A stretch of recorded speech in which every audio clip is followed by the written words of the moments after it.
Eh bien, bonjour à tous. Bonjour. Bonjour. Bonjour.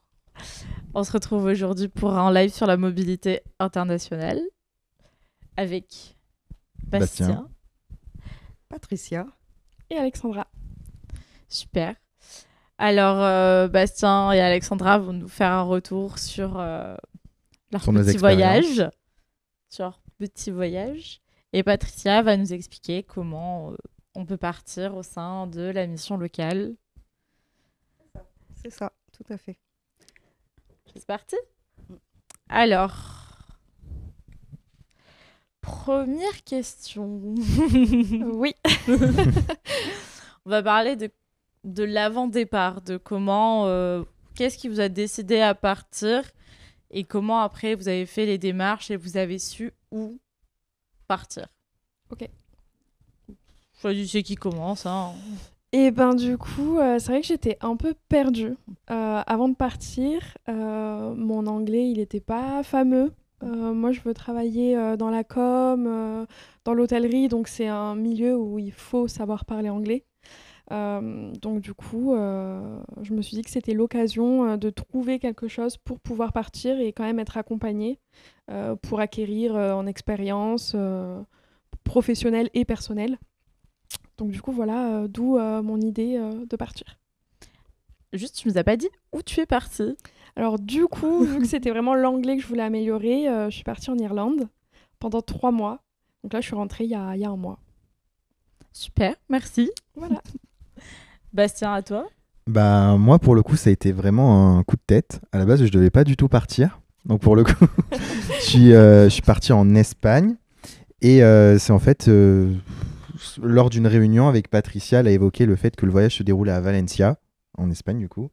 Et c'est là-bas d'où ma famille est originaire. Donc, du coup, je me suis dit, bon, bah, pourquoi pas partir 3 petits mois en Erasmus sur place pour perfectionner mon espagnol, parce que j'avais déjà des bases, mais moi, je voulais le perfectionner un peu plus, voire devenir bilingue. Donc du coup, voilà, j'ai sauté sur l'occasion, et pour le coup, ça fait vraiment la dernière minute. Je crois que je me suis inscrit 3 semaines avant le départ, un truc comme ça. Ouais, ça a été rapide pour le coup. Donc voilà, ouais. Ouais. 3 semaines avant le départ et 2 jours avant de signer ton service civique.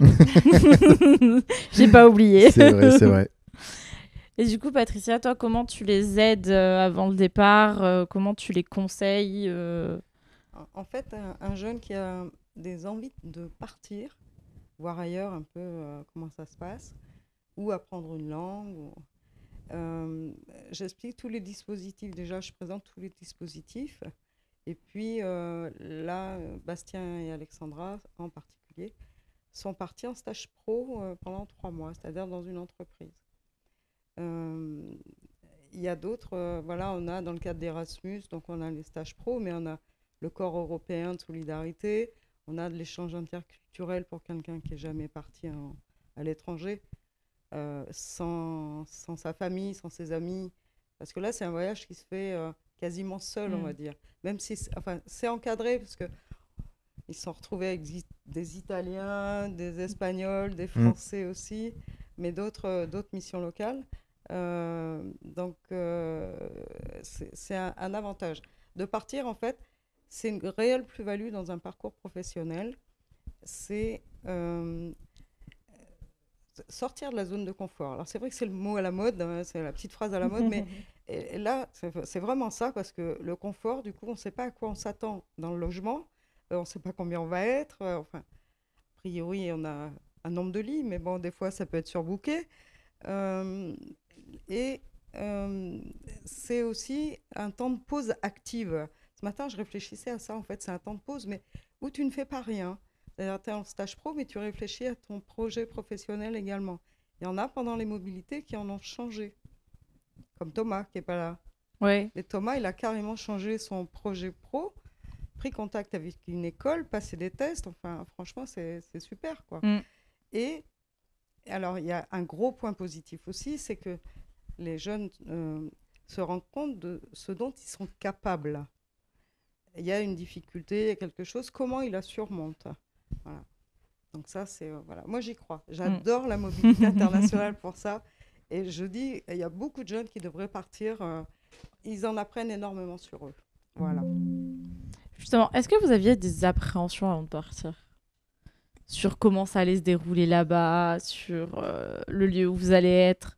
Parce que en off, tu nous disais que tu as eu pas mal de péripéties, donc... Ouais. Bon, on a quand même une préparation, donc ça c'est bien. On a une préparation avec les membres donc d'Erasmus pour ma part, avec qui je suis partie.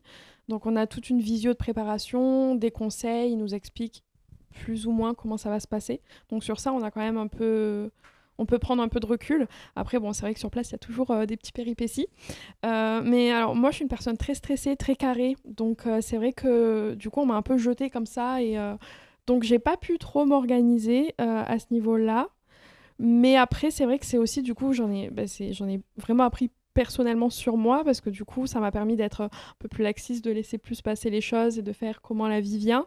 Donc, voilà. Mais il y a de la préparation, il y a une visio, tout ça. Après, c'est vrai que sur place, c'est l'inconnu, quoi. Donc, c'est la voilà. vie. Ouais. C'est la vie. C'est ça. Et c'est justement... Mais c'est bien parce que du coup, Ouais.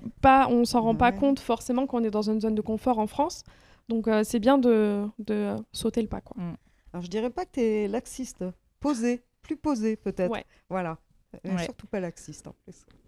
Alors, on a une petite question. C'était ta première fois en Irlande, Alexandra? Quand t'es partie, c'était ta première fois? C'est ma première fois toute seule quand Mhm. je suis partie comme ça, oui. En Irlande aussi. Mais oui, c'était ma première expérience de plusieurs mois dans le cadre de la mobilité. Moi, pour ma part, pas forcément... Regarde là. Non, pour ma part, pour le coup, pas du tout d'appréhension. Parce que pour le coup, je connaissais déjà la ville. Je connaissais à peu près les bases que j'avais en espagnol. Et j'ai ma famille qui était là-bas. Donc je me suis dit, si jamais il y a quoi que ce soit, un souci, voilà, je savais que j'avais de quoi m'en sortir. Après, je dirais la seule chose sur laquelle j'ai eu un peu peur, c'est notamment dans le stage pro, c'est justement de douter de mes capacités en espagnol.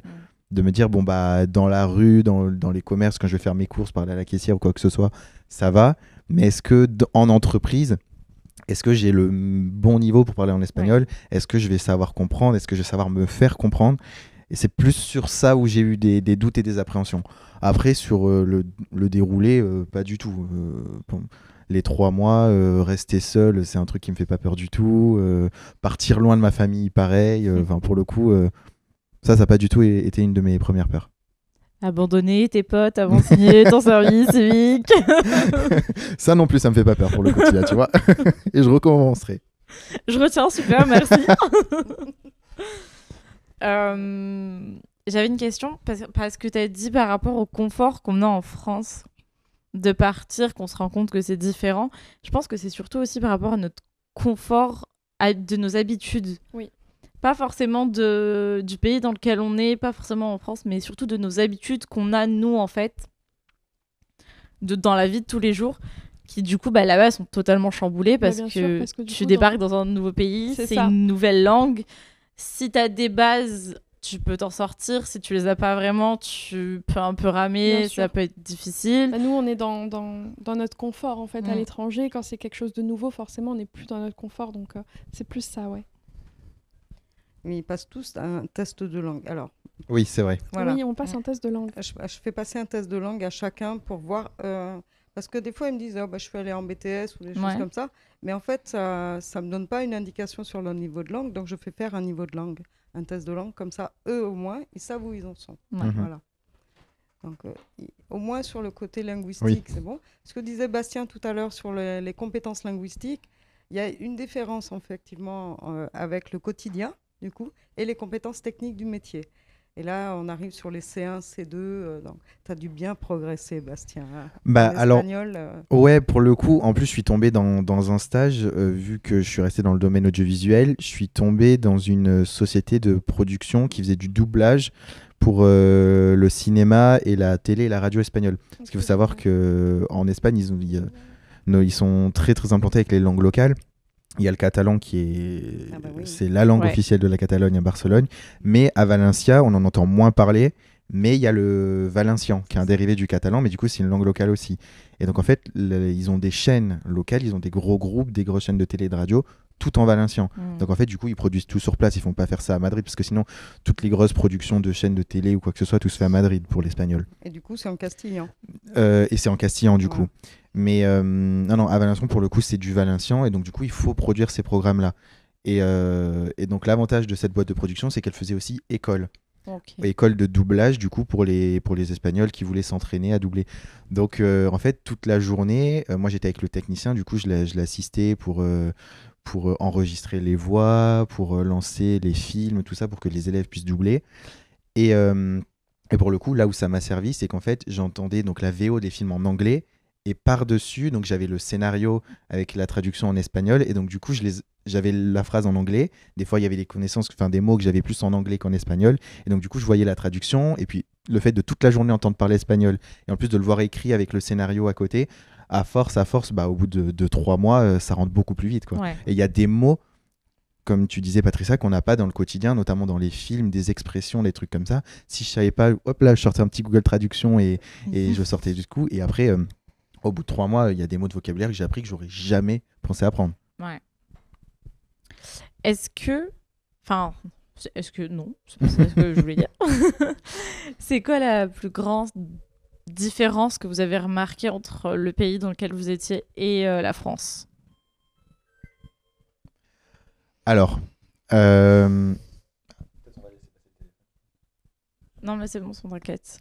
alors, pour ma part, l'Espagne, pour le coup, enfin, après, je pense que c'est pareil pour toi, Alex, avec l'Irlande. Vu qu'on est des pays européens, il y a quand même, sur plein de trucs, notamment sur la monnaie, il n'y a pas tellement de différence. Ouais.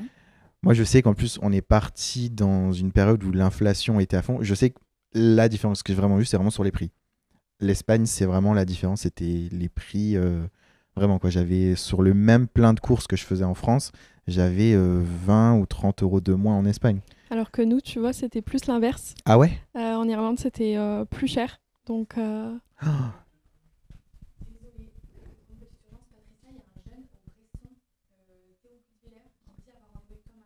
Non, je lui ai dit que je n'étais pas dispo entre 11h et 13h. Tu veux que je l'aie au... Non, c'est Christophe. C'est Christophe. Tu relais à Christophe et qui viennent à 13h30. Ouais. Désolée, On reprend du coup au début de ta question. Ouais, Enfin, on reprend au début de ta phrase. Tu dis que toi, pour le coup, c'est pas le même cas en Irlande. je reprends. Ouais, tu reprends. Oui. Et tu vois, moi, pour le coup, c'était vraiment plus cher. Donc, sur un panier moyen, je rajoutais 20 euros de plus. Ah ouais? Ouais. Ok. Oui, parce que l'Irlande, c'est surtout des trucs extrêmement exportés, comme pour l'Angleterre. C'est des trucs qui sont exportés Exactement. d'un peu parce que partout. c'est une île. Ouais, parce que c'est une île, c'est Mm. ça. Et encore que je pense que si tu avais été en Angleterre, ça aurait été pire. Parce que du coup, avec le Brexit, Oui, aussi. ils ont énormément Puis la monnaie. souffert. Mm. Et la monnaie, c'est pas la même. Mais du coup, là, nous, on se plaint de l'inflation ici. Mais là-bas, c'est vraiment vrai. 3 fois pire parce que du coup, les trucs d'importation ont augmenté. Il y a tout qui a augmenté. Donc, c'est vraiment pas la joie. Mais je l'ai senti sur le porte-monnaie. Tu m'étonnes. Alors, on a une question, c'est avis sur la nourriture irlandaise. Ah. Alors, je suis assez compliquée déjà à la base. Mais alors, c'est vrai que déjà, rien que quand tu vas au supermarché, que les packaging, c'est pas les mêmes.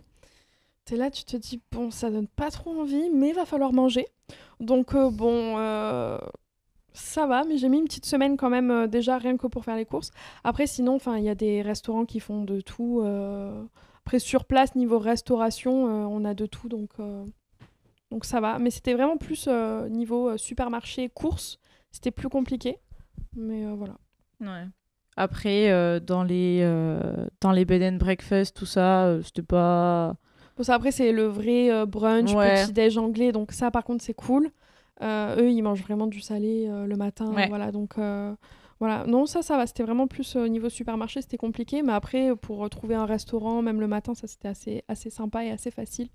Donc voilà, l'Irlande, ils ouvrent assez tôt le matin, donc voilà. Ouais, ça, c'est un truc... Ils ouvrent tôt, mais du coup, ils ferment tôt. Donc Oui. le soir, à partir de 21h, impossible de commander un dessert, voilà. Ah ouais. Ouais, alors que toi, j'imagine, c'était l'inverse. Ouais, moi c'était totalement. Ah, bah, pour le coup, ouais, l'Espagne, ils ouvrent tôt parce qu'en fait, les rythmes sont différents. Il y a les travailleurs qui bossent le matin et qui, du coup, finissent leur journée à 14-15 heures. Et il y a l'inverse, les gens qui sont dans les bureaux qui, eux, commencent vers 10-11 heures et qui finissent à 20 heures. Donc, pour le coup, il y a deux rythmes totalement décalés en Espagne, quoi. Bon, du coup, on demande ton avis sur la nourriture espagnole. Et il y a une petite précision. Oui. Surtout les tortillas. Les tortillas, alors, les tortillas, c'est mexicain. Ouais, déjà. C'est vraiment la Hein tortilla, qui n'est pas du tout pareil, parce que c'est une omelette espagnole. Non, pour le coup, la bouffe espagnole, bah... Pour le coup, je suis habitué, ma grand-mère Tu nous d'espagnol, parles donc de- les paellas, j'en ai Ouais, bouffé. tu nous parles de paella tous les 3 matins, donc... Non, pour le coup, la bouffe espagnole, rien à dire. Il y a un plat typique à Valencia. À Valencia, alors, alors, le plat typique de Valencia, techniquement, c'est la paella, parce que c'est né là-bas. La région de Valencia, c'est un peu comme la Camargue vers ici. C'est beaucoup de marécages, c'est très marécageux. Et donc, il y avait les premières rizières qui étaient là-bas. Et c'est là-bas qu'est née la paella. Après, en spécialité, là-bas, il y a les oranges. Il y a énormément d'orangers à Valencia. La plupart des oranges qui viennent d'Espagne, elles viennent... Ça doit sentir bon en plus. Ça sent très bon. En plus, la période où je suis parti, c'était du coup de fin février à fin mai. Et donc, les oranges, c'est la période, ça va de octobre-novembre jusqu'à mars. Et donc, du coup, à partir de début mars, il n'y a plus d'oranges, mais il y a la fleur d'oranger. Donc du coup, tous les soirs, avec la petite brise, vu qu'il y a des orangers partout, tout autour du village et de la ville, ça sentait la fleur d'oranger partout. Avec plaisir. T'as dit orange, j'ai pensé à Lucas directement. Je le vois partir avec toi en Espagne et revenir avec 20 kilos d'orange. Mais oui. Et après, une autre spécialité qu'il y a aussi, ça s'appelle l'horchata. C'est une boisson typique de là-bas. Et qui est faite un petit peu, c'est des petites graines, c'est des graines qui s'appellent la chufa, c'est un peu comme des cacahuètes ou des petites noisettes, et en gros qui font, alors je sais plus quel est le procédé exactement, mais c'est un petit peu comme si on faisait du lait d'avoine ou du lait de riz, et en gros ils en sortent une boisson qui ressemble un peu, qui est même de la même couleur, qui est blanchâtre, et qui du coup s'appelle l'horchata, et ça ils le mangent avec, ils appellent les fartons, c'est des petits morceaux de pain briochés. Et voilà, donc les spécialités là-bas sucrées, c'est l'horchata avec les fartons, et évidemment les churros avec le chocolaté. Voilà, merci de nous avoir donné Avec faim. plaisir. Super, Bastien. Là, jusqu'à la fin, on va penser aux churros. Voilà, exactement. Du coup, niveau administratif, ça se passe comment? Oula. J'ai posé la question qu'il fallait pas poser. Ça, c'est ma bête noire, là. Et pour eux aussi, parce que je suis sans arrêt en train de leur demander des papiers, de venir signer des documents Erasmus. Oui, c'est des dossiers qui sont lourds parce qu'il y a un dossier au départ, un dossier pendant, un dossier au retour. Ah ouais. Plus le rapport sur le site de l'agence Erasmus. Ouais. Donc oui, c'est beaucoup de paperasse. Mais bon, c'est nécessaire, c'est très cadré. Et puis, c'est de l'argent de l'Europe. Donc voilà, on fait ce qu'il faut. Mais ça prend du temps. Ouais. Voilà.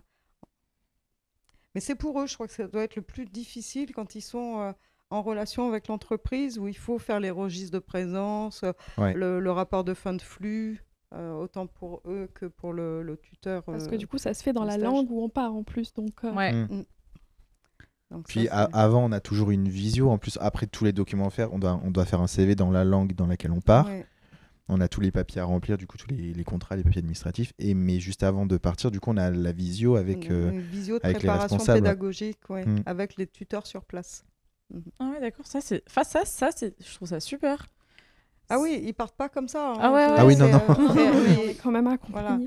Alors, il y a eu des séjours où ils sont partis à 2, par exemple. Mais bon, je pense que vous qui l'avez fait tout seul, vous allez sûrement confirmer que vous en avez plus profité, en fait. Ouais. Ah oui. Parce que rester à 2, en plus, 2 personnes qui se connaissent, partir comme ça, moi, maintenant, je le déconseille. Hein. On le déconseille un peu, mais bon, là, ça s'est fait. Mais du coup, on en apprend moins sur soi. C'est vrai. Parce qu'on reste complètement entre ouais, deux, c'est ça. Comme on a peur du coup de se retrouver seul à l'étranger et tout, on reste avec notre binôme. Et toi, je sais pas pour ton cas, mais moi, je sais que du coup, quand on est arrivé sur place, on a eu une réunion du coup avec la tutrice qu'on avait eue en visio. Et là, j'ai rencontré d'autres jeunes, donc d'autres Français aussi. Et donc à partir de là, c'est là qu'on a noué des liens. Puis on est sortis. Eux étaient dans d'autres logements avec d'autres Italiens, d'autres. Il y avait pas d'Espagnols parce qu'on était en Espagne, mais il y avait d'autres personnes qui faisaient des Erasmus aussi. Et donc, du coup, de fil en aiguille, telle personne connaît telle personne, machin. Donc, pour sortir, je connais tel plan. En plus, il y a plein de trucs. Les soirées, les sorties, il y a des trucs qui sont organisés par nous, la société. Des visites, bien sûr. C'est ça, il y a des sociétés Pour spéciaux Erasmus. Et nous, il y a une grande boîte à Valencia où c'est 25 ou 30 euros l'entrée. Mais tous les vendredis soirs, pour les gens qui sont en Erasmus, c'est gratuit. Donc, du coup, tout le monde se retrouvait là-bas. Donc, de fil en aiguille, en fait, on. Ah, les bons plans. C'est ça, mais vraiment. Les bons plans, vous voulez partez en Erasmus Ouais. en Espagne, vous Exactement. irez en boîte gratuit le vendredi soir. Toi, Alexandra, aucun problème pour rencontrer les gens. Hein. Non, Mais moi c'est- ça va. Le fait de. Moi, je partais vraiment dans l'optique que je voulais partir seule et pour pouvoir justement être avec moi-même. Donc, ça, j'ai vraiment fait un gros travail sur moi. Et puis finalement, en fait, les gens, on les rencontre. Puis les jeunes, il y avait pas mal de jeunes autour de moi qui étaient aussi en Erasmus. Donc, on arrive assez bien à communiquer. Donc, pour ça, pas de souci. Alors, j'ai fait appel à Alexandra quand même pour un jeune qui était en Irlande et qui a eu un petit coup de mou un soir. Donc, j'ai appelé, j'ai vu avec l'autre jeune, j'ai appelé Alexandra, je dis, est-ce que je peux te mettre en contact là, avec l'autre jeune? Ouais, dans la minute, elle l'a appelé, viens, on va Mais boire c'est un bien verre. aussi de. Et du coup, tu vois, on a des groupes WhatsApp hein, sur chaque départ, on a des groupes WhatsApp avec le tuteur sur place, donc le participant. Et puis un organisateur et moi, du coup. Et comme ça, tout est transparent. Oui. Souvent, ça communique en anglais sur ces choses-là, ou en espagnol, ou en français. Voilà. Parce que du coup, c'est quand même bien de savoir avec qui on part et d'être en contact avec eux, parce que même si on reste pas forcément avec eux, on peut quand même prendre des nouvelles et s'il y a un souci, on est à côté, quoi. Donc sur ça, il y a quand même pas mal d'entraide et tout, donc Ouais, c'est c'est cool. ça. C'est ce qui est pratique, c'est que si jamais il y a quelqu'un qui a besoin, on est entre Français, donc c'est c'est ça. plus facile C'est pour ça. communiquer. Et puis, moi, je sais qu'il y a un truc. Bon, toi, t'es parti tout seul, mais moi, je sais, par exemple, quand il fallait remplir des documents, j'étais pas forcément. Moi, j'étais en mode, mais qu'est-ce qu'il faut faire à ces documents? Et l'avantage, c'est qu'avec les autres françaises, on avait la même tutrice. Et donc, du coup, on avait les mêmes documents à remplir. Donc, Ouais, du du coup, coup, c'est pratique, dès ça. on se filait les filons en mode qu'est-ce qu'il faut faire là, machin. Donc, on s'aidait à remplir les papiers, quoi. C'était, pour le coup, à la fin du séjour, ça a été que ça, quoi. Bah super, merci pour vos témoignages Merci. de vos, De notre vos avant-départ. départs. On va passer maintenant en jeu. Ah, Jouons. C'est ça. Ça va être les monuments d'Europe. ok. Alors je vous préviens. C'est un jeu fait par Lucas. Oh. C'est quoi la règle? Explique-nous la règle. Vous allez avoir l'image d'un monument et vous devez trouver le pays d'où ça vient. Alors si vous avez... Le pays ou la ville? Ah oui, il est chaud. Le pays déjà. Hein, on va dire le pays déjà. Si Ok. t'as le pays, c'est bien. Si t'as la ville, c'est encore mieux. Et si en plus tu sais dire c'est quel monument, c'est le summum. Ok. Chacun son tour ou c'est le premier C'est comme vous voulez. Ah oui, non, mais on Oula. répond. Hein, Ok. Bah voilà, Patricia, elle est comme moi, alors, premier c'est on répond. Moi, je dis que c'est en Autriche, ça. La régie nous dit non, c'est pas Non en mais Autriche. ne regarde pas la régie. On regarde pas la régie, c'est moi qui vous dis. Est-ce si. qu'on peut peut la poser mettre en des plus petites grand questions en mode pays de Ouais, l'Est, parce que là, ou c'est un est-ce que- gros château comme ça. C'est pas un truc genre. Ça, c'est des pays de l'Est, c'est sûr. Oui, je pense aussi. Pour qu'il y ait de la neige. Oui. Roumanie. Oui. C'est la Joli. Roumanie. Oui. Oh, Patricia. Waouh. Ok. On va avoir la slide avec la réponse entière. C'est en Transylvanie, c'est le château qui a inspiré Dracula. Oh, ah, c'est ça. Ouais. Je connais pas. Château de Bran. Ou de Bran. Ok. Bah, c'est Moi je joli, le connais bien, il est sympa. Ah, tu connais Ouais, je connais super bien Dracula, on est copains. Ah, Ouais. ça, c'est facile. Ça, c'est en Belgique, c'est à Bruxelles. Yes. Je sais Bravo. plus le nom, mais c'est à Bruxelles. C'est l'Atomium, exactement. Vous avez de la Je crois que chance, tu peux monter dedans, on compte ça. pas les points parce Ah, que le mac and peace. Ah oui, Ouais, le c'est Mac and Bruxelles Peace, aussi. Mac and Peace. Ah, je savais pas que ça s'écrivait comme ça pour le coup. Moi non plus, et tout à l'heure quand j'ai regardé, j'ai fait Mannequin Peace. Ok. C'est dans une autre langue là. Ouais. Oui, ça, mais c'est en flamand, ouais. Où c'est ah alors ça. ça, voilà. On a dit que c'était des pays C'est d'Europe, en c'est Europe. ça Oui, c'est en Europe, c'est en Ah Europe. bah alors ça, tu vois, Alors, je... Turquie. eh ben, je serais tendance de dire que c'est pas le Colorado provençal. Si. C'est vers chez nous, non Ouais. Oui, alors. Ah, C'est dans voilà. le Don. Du coup, c'est dans le... Voilà, c'est ça, c'est en France. Ouais, c'est dans le Vaucluse, là, c'est Ouais, juste... c'est dans le Vaucluse, c'est peut-être ouais. chez nous. C'est vers Apt. Incroyable. Waouh. C'est quoi, c'est l'épée du roi Arthur? Alors, c'est des épées, effectivement, mais pas celles du roi Arthur. Souvent, les pays avec les jambes comme ça doit être un truc genre. Ah oui. Les pays britanniques, un truc comme ça, je dirais l'Angleterre. L'Angleterre, c'est plus européen. Oui, c'est vrai. Oh, ah oui, mais attends, le Alors, continent attends. ou l'Union européenne? L'Union C'est pas européenne. pareil. Eh oui. Ah ah. Ah, c'est pas moi qui ai fait les règles, hein. Ok, c'est sur le continent tout surtout. Tout C'est le sur le continent. Ok. continent. Euh... Je vous donne un indice, c'est plus pays nordique. Ok. Norvège. Suède. Ouais, non. Attendez. C'est un truc comme ça. Ah, c'était la Suède. Non, Ah, c'est la Norvège. Norvège. Norvège. Bravo, Ok, Pierre. c'était la Norvège. Les épées sur les rochers, du coup, en Norvège. D'accord. Où c'est? Venise. Non. Martigues alors. Ah oui, c'est vrai que ça ressemble à Marty. Il y a un truc comme ça à Valencia aussi, en Espagne, mais je pense ça doit être l'Italie. Ouais, ça fait vraiment Espagne. Enfin, ça fait vraiment pays coloré du Pays, sud. c'est Méditerranée. Oui, de fou. voilà. Alors, c'est Méditerranée, oui. C'est pas Malte? Non. Il n'y a pas des trucs comme ça. C'est pas l'Italie, ok. La Grèce, il y a trop de couleurs pour la Grèce, Ouais, je non. pense. C'est pas assez bleu. Ouais, c'est ça, il manque du bleu. La Grèce, c'est bleu et blanc et c'est tout. Ça me semblerait T'as dit bizarre que ça soit Méditerranée. l'Espagne. Portugal. Non. Des couleurs comme ça. Espagne. Non. Europe. Après, c'est tous les trucs. Voilà.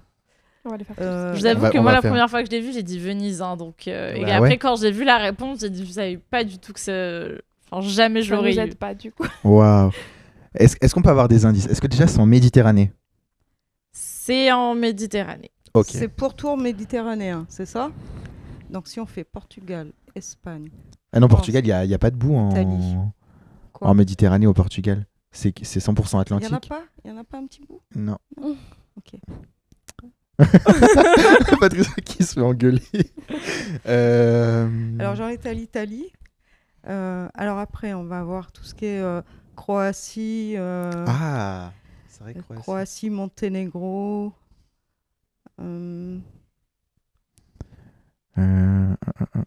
Ah bon, on va rester bloqué Voilà, là-dessus. hein. voilà, ouais, parce que là, du coup, C'est pas la Croatie. ça. Non. Après, il y a la Roumanie peut-être. Et après, Vous voulez voir la réponse? Ah bah ouais, Ouais. parce Parce que que là... là, la première lettre, c'est possible juste d'avoir la première lettre du pays? F. C'est en France? Mais non. Mais non. C'est totalement en France. C'est Port Martigues, Grimaud. on n'était pas Ah loin. mais ouais. Port Grimaud. C'est magnifique en plus. C'est où? D'accord. Ah, c'est dans le Var, C'est c'est vers dans le Var. Saint-Tropez. Mm. Ok. Ouais, moi aussi, quand je l'ai vu. C'est vrai qu'on pense tout de suite à d'autres pays, mais c'est vrai qu'en Ouais. France, on a plein de paysages. Moi, de j'ai fou. vu ça, j'ai dit, mais c'est. Bah, du coup, je peux pas dire parce que. Bon, allez, trouvez. Où c'est? Ça, c'est pas Venise. Non. Ah, Italie. Oui. Oh. Et Vérone? Ou c'est le Ponte Vecchio? Florence? Oui. Voilà. Ah ouais. Oh, avec le nom carrément. Ouais, elle a tout trouvé, la Patricia. J'y suis allée. Et franchement, allez-y, c'est beau. Ok. Où c'est? Ah. Alors. Attends, il y a, J'adore il y a- le jeu. il y a un il y a un blason. On dirait 4 pères fondateurs, genre des trucs comme ça. Bah alors du coup, c'est... Ou alors genre des écrivains, des trucs. J'y vois rien. Ça, L'aigle, tu vois, ça fait l'aigle. plus. Est-ce que ça serait pas capitale de- l'Espagne? Ah ouais. Non. Plus vers la Grèce. Non. On a des indices là ou pas? Ah ouais, là c'est compliqué ça. Il neige beaucoup là-bas. Il neige beaucoup. Donc on est plus dans le nord. Oui. Ah ouais. Ah ouais. Ah, dans les pays Waouh. baltes Ouais, peut-être, ouais, mais je m'en souvenais Lituanie, pas. Non. Lettonie, Non. ok. Plus proche de chez nous. L'Allemagne. Non. Autriche, On Non. va tous les faire. Suisse, On va tous les... Oui. Suisse. C'est en C'est en Suisse. Suisse. Ah Ça, ouais. c'est à Genève. Ok. Oh, Ah ouais, le C'est mur des réformateurs. ah, ok. D'accord. Alors ça, Ah ça je connais, ça c'est le château de la Reine des Neiges ça. il est pas comme ça en plus le château de la Reine des Neiges. Ouais tu mais dis les n'importe pics quoi. en haut là Et comme là, ça. je vois Mais même c'est pas quoi? On ce que dirait un c'est, orgue en fait. Moi aussi au début j'ai cru que c'était un orgue et que Lucas il avait Oui, consommé des substances illicites. Voilà, tu sais, on dirait un truc il a déformé Minecraft mais de l'image. loin. C'est ça. J'arrive pas à voir ce que c'est en fait. On dirait des... Mais C'est de la Waouh. glace, c'est quoi? C'est de la pas- roche. Semble... C'est pas une construction, Si, il me semble une que c'est construction. une Waouh. construction, ouais. c'est une construction cette affaire. Hmm. Tiens donc. Oh, Bah, est-ce que ça serait pas, je veux dire, Allemagne? Non. Alors là, vraiment, on peut pas avoir des indices parce Oui, que là, à ce ouais. niveau-là, Ouais, mais les indices, Alors, il fait froid. bah, déjà le monument qui est. est-ce que c'est un pays nordique? Oui. Pour le coup, oui. C'est quoi comme monument? Finlande? Oui. Ok. C'est en Finlande. Ouais, c'est à Helsinki plus précisément. Sibelius Monument. C'est une statue, d'accord, dans un parc. Ok, tout simplement. Ok. Ouais. Ah, ça c'est connu. Ça c'est le funiculaire de Lisbonne. Oui. Totalement. Funiculaire de Gloria. Le Je connais pas Portugal. Gloria. Ah, mais c'est Oh non. fini. Et oui, c'est la fin. Oh, Et encore. j'ai dans les messages de Monsieur Crépon Mhm. que la statue est faite de 600 tuyaux et elle pèse 24 tonnes. Waouh. Ah, c'est des tuyaux. C'est des tuyaux. Moi, Waouh. je voyais pas ça. Je savais. C'est je- C'est impressionnant. Ouais. C'est super Et tu bien vois, on fait. dirait de la glace en fait. On Oui, dirait des c'est- stalactites Ouais. comme ça. Ouais, ouais. C'est incroyable. Enfin, ouais. Il doit y Ou alors avoir un des, message, mais je l'ai des pas trouvé rochers, mais tu sais, genre de la roche précieuse Mm, qui mm. s'est sculptée. Mm. Mais non, c'est des tuyaux. Mais 24 tonnes, c'est énorme. Nickel. encore. Ok. Voilà, c'était la partie Petit Le jeu. premier il va falloir petit qu'on jeu. révise un Le peu. premier petit jeu. Bon, il y en a un deuxième. Le deuxième est plus facile, mais c'est pas pour maintenant. Là, on va parler de votre départ et de la vie dans le pays dans lequel vous étiez. C'est plus français, oui. Qui veut commencer? Lequel des deux est parti en premier? C'est toi. T'es parti à quelle période toi? 28 avril. Ah oui. Ah oui, oui. Alors moi, ouais, je suis parti le 23 février, quelque chose comme ça. Ouais, 23 février. Et ben écoute, moi pour le coup, le départ, c'est pas fait en avion. C'est vrai que, mais Ah oui. c'est vrai que À la toi, base, je devais t'as- partir en avion. Toi, t'as eu un truc particulier. T'as moi, pas j'ai un été peu en escroqué logement. tout le Ouais, toi, monde. t'as escroqué tout le monde. Il a demandé en plus. Ah oui, j'ai Oui. demandé, oui. C'était largement accepté. Donc, Parlez dans le micro, Patricia, Patricia. Oh, pardon. Désolé. Il avait possibilité de Oui. partir en avion, mais c'était plus pratique pour lui d'y aller en voiture. C'est ça, parce Voilà. que comme j'avais ma famille qui était Ouais. proche et que c'était un petit village côté de Valencia, sans voiture, ça aurait été compliqué. Mm. Parce Donc que ça, du coup, t'as logé. Du côté de j'ai ta famille logé, ouais, chez D'accord, ma ok. famille en grande partie. Sinon, bah, il y avait le logement Erasmus aussi avec d'autres jeunes. Voilà, t'es quand même allé voir le logement. Oui, oui, J'ai je suis dit, quand même va allé au moins chercher voir les le logement. clés, je suis allé D'accord, voir ok. quand même. Mais c'est vrai que après, c'était beaucoup plus pratique avec la voiture. Bien sûr. Parce que pour se garer dans Valencia avec la voiture, voilà, au final, c'était plus compliqué.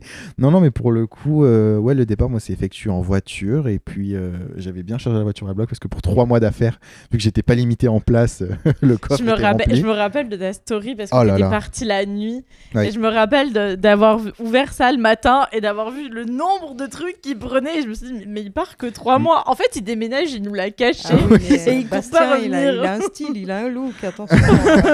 Ah oui, faut ah non, mais remplir ça, la je suis voiture. vraiment Ah parti oui. avec 3 valises d'habits et en fait, j'avais peur de pas m'ennuyer. Enfin, j'avais peur de m'ennuyer justement les week-ends et Mm. tout. Je me suis dit, ça se trouve, si je rencontre personne qui a pas d'Erasmus et tout. Donc je me suis dit, il faut que je prenne le maximum. Donc j'ai pris la guitare, j'ai pris le maximum de trucs. Donc c'est des trucs qui prennent qui prennent énormément de place, quoi. Mm. J'ai pris mon ordi, enfin j'ai pris du matos. Je me suis dit au cas où que je n'ai jamais utilisé. Hein. Il a emmené son confort avec lui. C'est ça. Ah, exactement. Mm, Ouais, c'est ça. c'est vrai. Ah, c'était bien. Et au final, comment ça s'est passé là-bas? Bah au final très bien parce que pour le coup j'ai été accueilli par ma famille. Après parce que je suis arrivé un jour plus tôt Mm. pour être sûr d'avoir le temps et même 2-3 jours plus tôt. D'où Et le- puis après j'ai eu rendez-vous donc avec ma tutrice sur place et du coup je peux aller chercher les clés du logement. Là elle nous a accueillis. Il a fallu qu'on fasse les passes pour les transports parce qu'à Valencia les transports pour les moins de 30 ans sont gratuits. Donc il a fallu qu'on s'inscrive sur le site pour pouvoir aller chercher notre carte de transport, tout ça. Donc là, notre tutrice a été là et puis dès le lendemain, elle nous a laissé un jour pour se familiariser avec le logement, avec la ville un petit peu si on voulait visiter.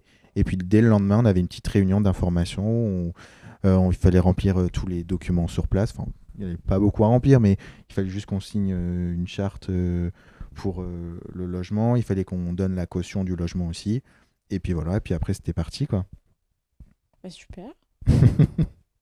Après, toi, ça a été un peu particulier parce que du coup, ton stage, t'as mis du temps à l'avoir. Ouais, j'ai pas commencé mon stage de suite, moi. Donc, t'as plus fait du tourisme qu'autre chose.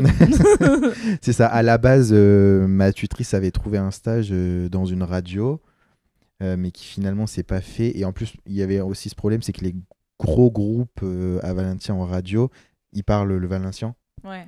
Et donc prendre un... Déjà, ils prennent pas beaucoup de stagiaires, mais en plus, qui est pas bilingue espagnol et qui en plus parle pas le valencien, c'est un peu plus compliqué, quoi. Donc quand il faut suivre les programmes ou quoi que ce soit dans une autre langue et qui est même pas de l'espagnol, c'est un peu plus compliqué. Donc du coup, elle a bataillé un petit moment, mais puis après, donc j'ai trouvé, elle m'a trouvé cette fameuse entreprise de doublage à Valencia. Du coup, c'est bien parce que tu étais grave dans ton élément en fait, parce que ça restait dans l'audiovisuel, dans ce que tu sais faire. En plus de ça, t'as un peu triché, t'avais ta voiture, ton propre logement.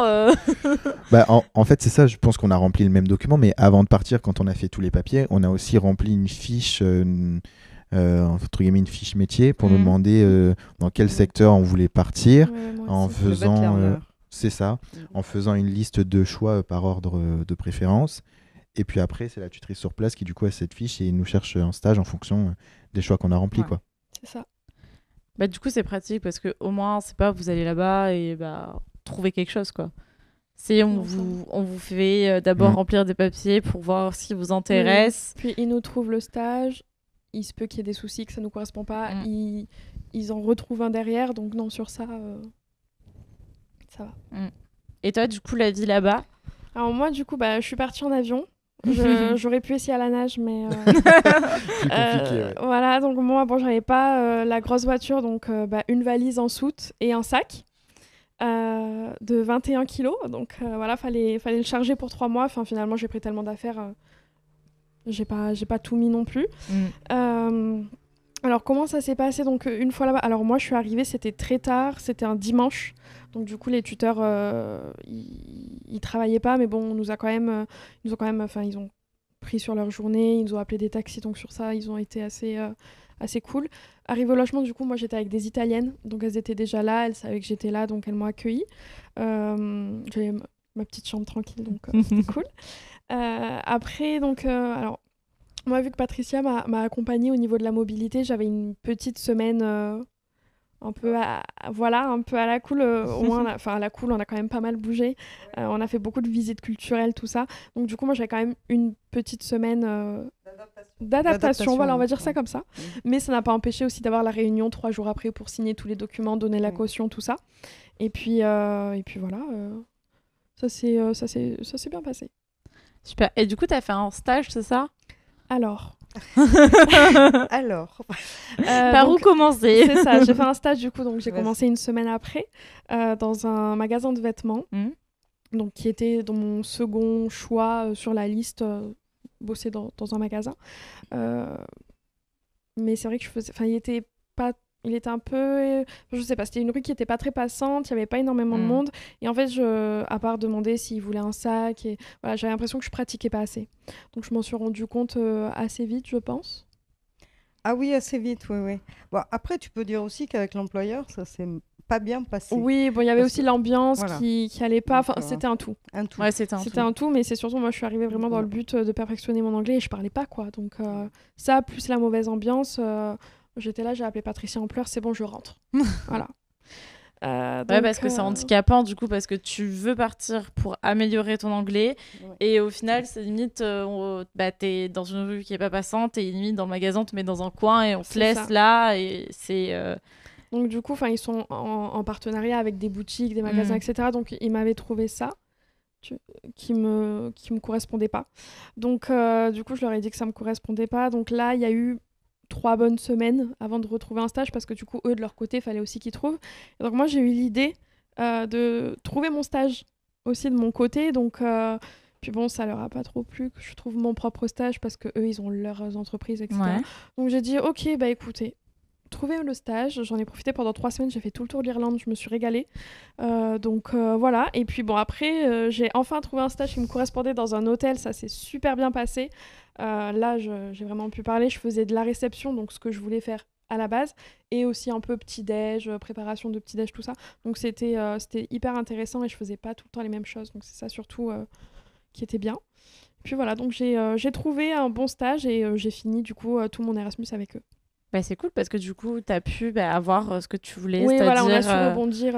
sur rebondir, sur avoir du contact et puis pouvoir améliorer ce que tu voulais améliorer finalement. Oui, là, il y a eu beaucoup d'échanges sur le groupe WhatsApp à ce moment-là. Oui, parce que du coup, moi, j'étais pas forcément d'accord avec eux. Enfin, moi, je trouvais que c'était bien de trouver une entreprise qui me correspondait.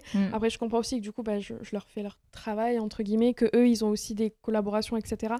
Donc, mais bon, on a réussi à mettre quelque chose en place finalement. Oui. Puis le tuteur en Irlande, il est cool quand même. Francesco, ça va. Ah ouais, t'es pas allé à Non. Malte. Eh oui, je suis pas allée à Malte. Mais non, c'est quelqu'un avec qui on peut discuter quand même, qui comprend les choses. C'est vrai. Il, Avec le recul, oui. Il est bienveillant quand même. Il fait le maximum pour que les jeunes aient un stage qui corresponde à ce qu'ils veulent. Voilà. C'est génial. Du coup, dans des petites questions, on a Bastien fait une phrase en espagnol et Alexandra fait une phrase en anglais. D'accord, super, merci pour l'idée. C'est pas moi qui ai mis cette idée, j'aurais pu ne pas le lire, mais ça m'amuse. Donc il faut vraiment qu'on fasse une... Non, t'écoutes ? Bon, ça va, tu peux dire un truc bateau, faire une phrase pour dire comment tu t'appelles. Je te demande pas de me réciter une poésie en espagnol non plus. Non, mais je peux te dire un truc, par exemple, genre ¿Qué quieres que te diga? Ok, ça veut dire qu'est-ce que tu veux que je te dise, justement. Ok, ben voilà, tu vois. À toi, Alex.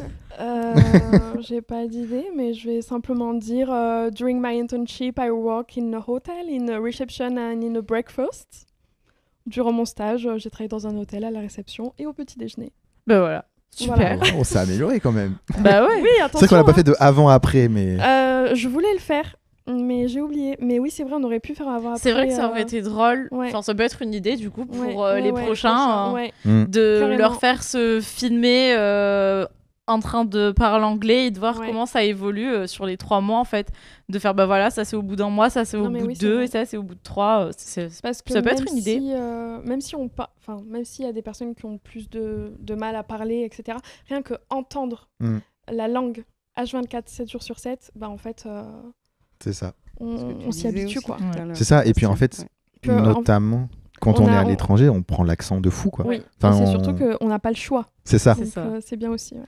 Surtout que l'Irlande, c'est particulier parce qu'ils ont un accent très l'Irlande, particulier. c'est très particulier, contrairement à Malte, qui est une destination internationale où il y a des personnes qui viennent d'un peu partout.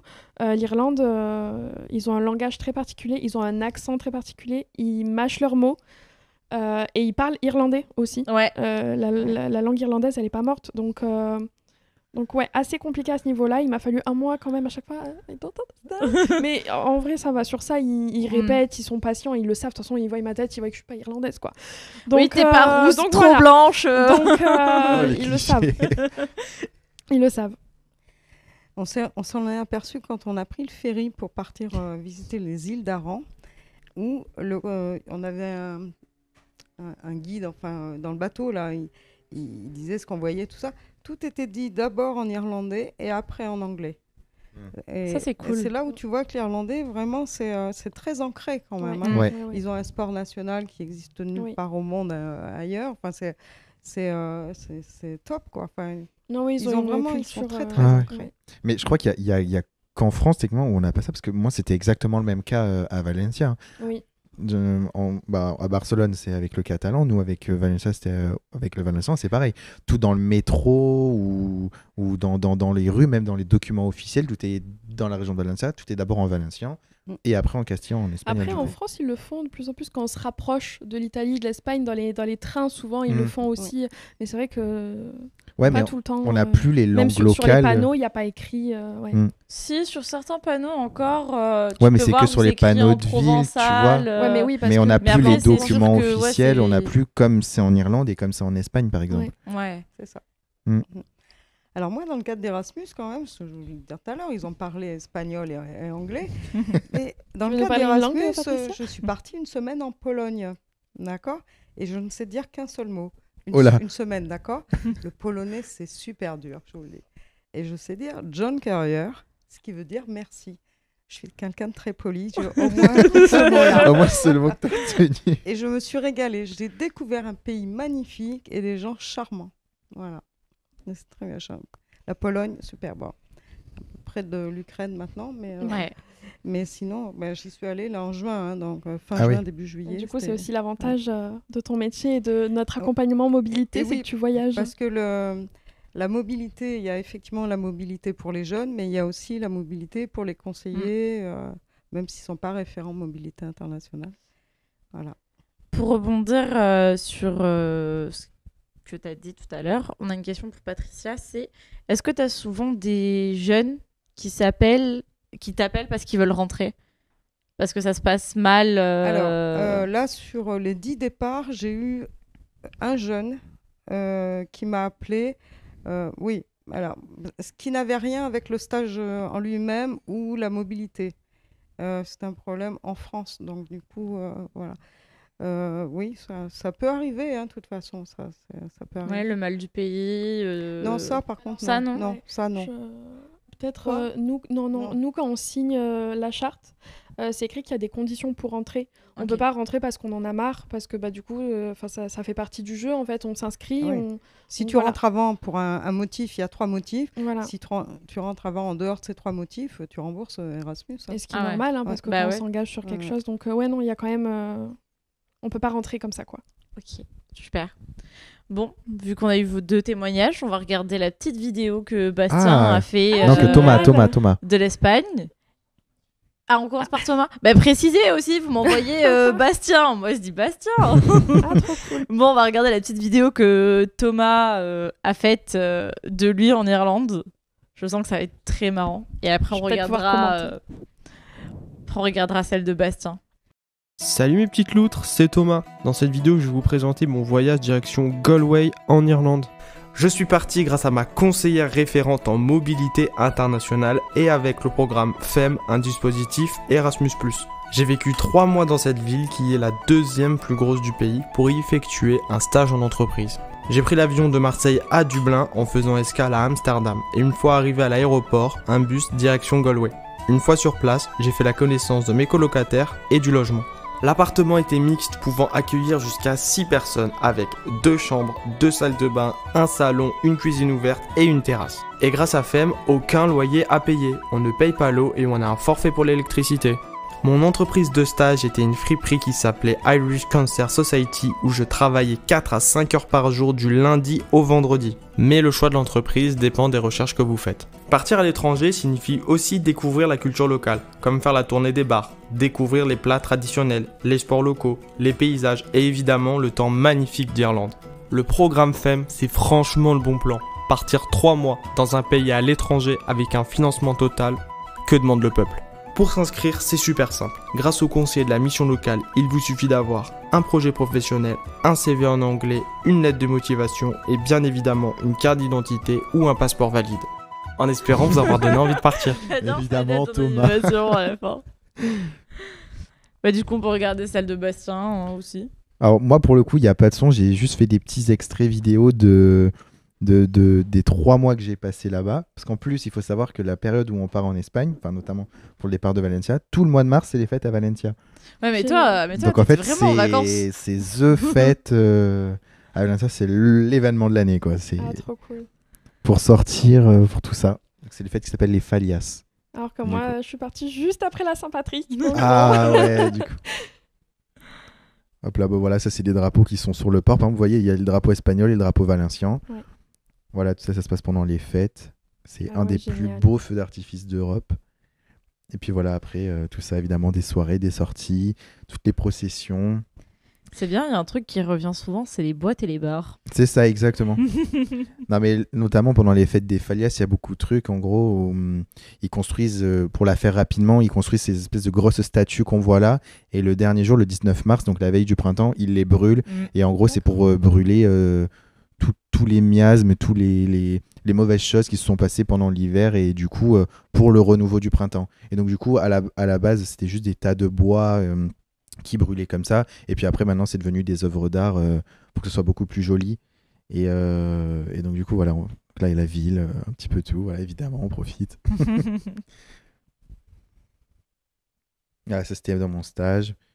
Métro, la ville, tout ça, quoi.